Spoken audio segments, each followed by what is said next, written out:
हुआ है जहाँ पर एक पोलियो की टीम वहाँ पर गई थी सिक्योरिटी के लिए। वहाँ पर जो पुलिस तैनात थी, वहाँ पर एक अब्दुल खालिद सिपाही शहीद हो गया। तो वतन के लिए उसने जान दी है कि पोलियो की जो मर्ज़ है पाकिस्तान का, उससे छुटकारा हासिल हो जाए। कल मैं कोयटा में था और वहाँ पे जो वाक़या हुआ था कलात में, जिसमें 23 ख़वारिज जहन्नम रसीद हुए और उसमें 18 हमारे जवानों ने जाम शहादत नोश किया। और मैं वहाँ पर जो ज़ख्मी हैं उनको मैं मिला, वो इंतहाई हौसले में थे, बहुत ही एक एतमाद के साथ बात कर रहे थे। उन्होंने कहा कि वज़ीर आज़म, अगर हमारी जान भी जाती तो हमें ज़रा भी मलाल न होता कि हमने वतन के लिए कुर्बानी दी है। ये हैं वो शहीद और गाज़ी जो आज वतन की हिफाजत के लिए और दहशत गर्दों के मुकम्मल ख़ात्मे के लिए एक मरतबा फिर, चाहे वो केपी में हैं, चाहे वो बलूचिस्तान में हैं, दिन रात वो पाकिस्तान के वतन की हिफाजत के लिए वो अपनी जानों का नजराना पेश कर रहे हैं। और ये बात मुझे कहने दीजिए कि इस वक्त जो हमारे जवान, चाहे वो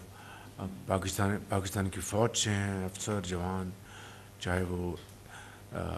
एफसी से हैं, चाहे वो रेंजर्स के हैं या वो पुलिस के हैं, इस वक्त वो जो जानों के नजराने पेश कर रहे हैं, वो माजी में जो फाश गलतियाँ हुई थी इस हवाले से वो उसके लिए कुर्बानी एक मरतबा फिर पेश कर रहे हैं कि अगर माजी में बाज़ गलत फ़ैसले ना होते कि इन सैकड़ों हज़ारों दहशत गर्दों को जो छोड़ा गया इस हवाले से कि ये अमन कायम होगा, तो उसका आपने हाल देख लिया। पिछले 2-2.5 सालों में क्या गुजरी है और सैकड़ों शहीद हो चुके हैं, सैकड़ों ज़ख्मी हो चुके हैं। तो बहरकैफ मैं समझता हूँ कि हमें ये बात हर वक्त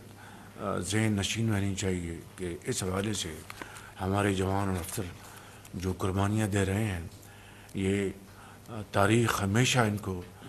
सुनहरे हरूफ से याद रखेगी। मैं चाहता हूँ कि आगे बढ़ने से पहले इन शहदा के लिए, कल जो पोलियो के हवाले से पुलिस ने सिपाही ने अपनी जान दी है, उनके लिए ज़रा फातिहा कहें।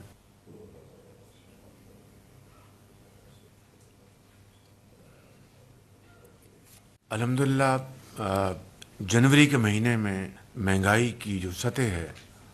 वो अल्लाह ताला के फजल करम से 2.4% मंथ टू मंथ पे आ चुकी है, जो कि 9 साल की कम तरीन सतह पे है।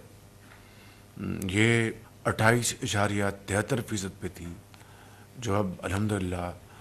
जनवरी टू जनवरी 2.4% पे आ चुकी है। इसके लिए मैं आप सबको, पूरी काबीना को और पूरी कौम को मैं मुबारकबाद पेश करना चाहता हूँ और काबीना के तमाम ऑनरेबल मेंबर्स को, ख़ुसूसी तौर पर हमारे जो फाइनेंस मिनिस्टर हैं,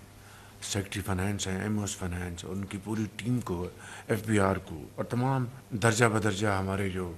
ऑनरेबल मिनिस्टर्स हैं, चाहे वो पावर के हैं, चाहे वो दूसरे शोबों से हैं, डीपीएम हैं, आप सबका मैं, और मिनिस्टर ऑफ प्लानिंग, आप सबका मैं शुक्रिया अदा करना चाहता हूँ कि आपने बड़ी अरक रेज़ी से इन 11.5 महीनों में आपने कोशिश की है, जिसके नतीजे में ये महंगाई अपनी कम तरीन सतह पर आ चुकी है, मंथ टू मंथ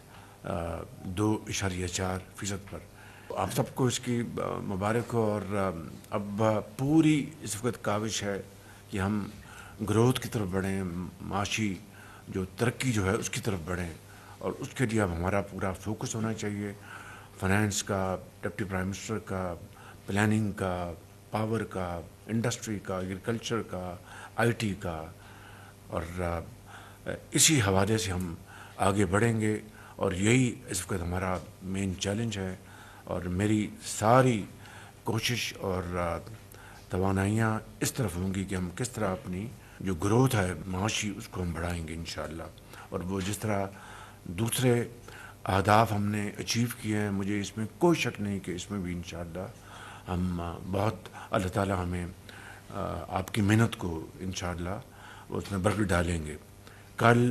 سعودی عرب کے ساتھ جو ہمارا ایک انتہائی برادر ملک ہے اور انتہائی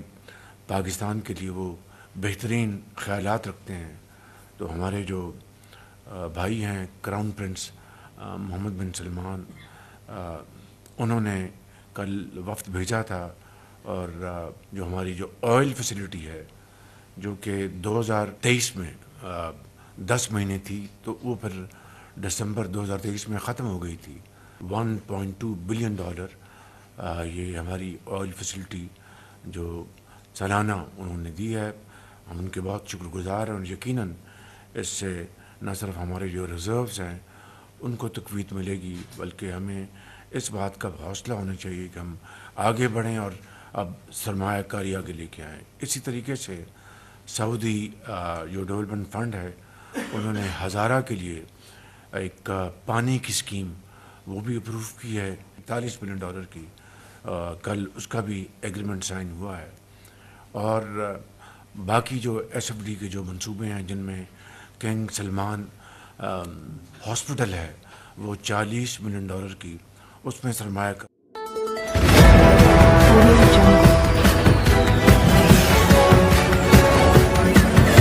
Audio